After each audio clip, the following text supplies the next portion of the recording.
Hello friends, welcome back to my channel. তো আবারও চলে এসেছি নতুন একটি ভিডিও নিয়ে। তো এবারে ভিডিওটা হচ্ছে আমি একটা পুজো মণ্ডপ দেখতে গিয়েছিলাম, সেখানকারই ভিডিও তোমাদের সাথে তুলে ধরবো। এটা হচ্ছে ঠিক শ্রীভূমির অপোজিটে আর একটা এখানে পুজো হয়, জায়গাটার নাম হচ্ছে দক্ষিণদ্বারী। এখানকার পুজোটাও কিন্তু খুব ভালো হয়, তো সেই পুজোটা আজকে তোমাদের সাথে শেয়ার করব। তো এখানেও মোটামুটি ভিড় ভীষণ ভালোই হয়েছিল, লাইনে অতক্ষণ অনেকক্ষণ দাঁড়াতে হয়েছিল। আর এখানে দেখো প্যান্ডেলের বাইরেটা কিন্তু এরকম ছবি আছে, এগুলো যেগুলো দেখছো সেগুলো হচ্ছে মেয়ে, প্রতিটাই কিন্তু মেয়েদের ছবি আছে এখানে। আর এখানকার থিমটা কিন্তু ভীষণ অসাধারণ ছিল।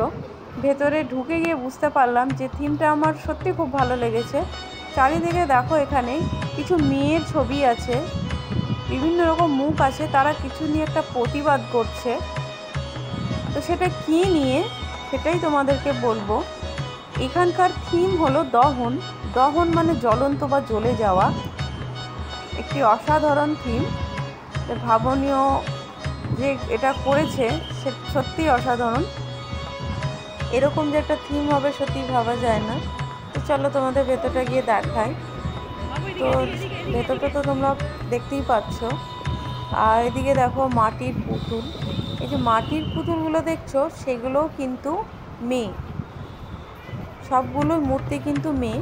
আর এখানে একজন দেখো বসে আছে, তিনি একজন মেয়ে, কিন্তু কেন বসে আছে ওনাকেও কিন্তু থিম হিসাবে এখানে রাখা হয়েছে। আসলে ক্যামেরাটা অতটা বোঝা যাচ্ছে না, আসলে ওনার মুখটা একটু পুড়ে গেছে।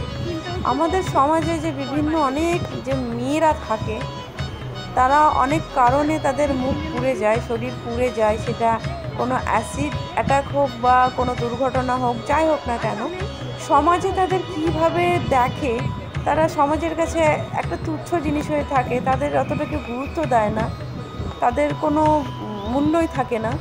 সেইটাকে নিয়ে এই থিমটা হয়েছে যে তারাও বাঁচতে চায় আর পাঁচটা সাধারণ মানুষের মতো। তো সেই ভাবনা নিয়ে এই থিমটা করা হয়েছিল। থিমটা তোমার অসাধারণ লেগেছে।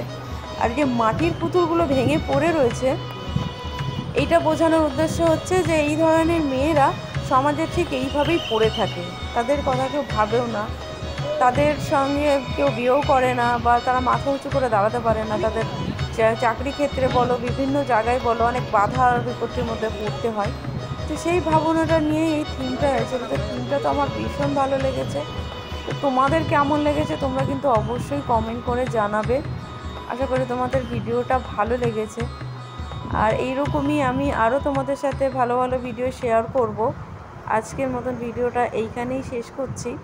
তো দেখা হবে নেক্সট ভিডিওতে।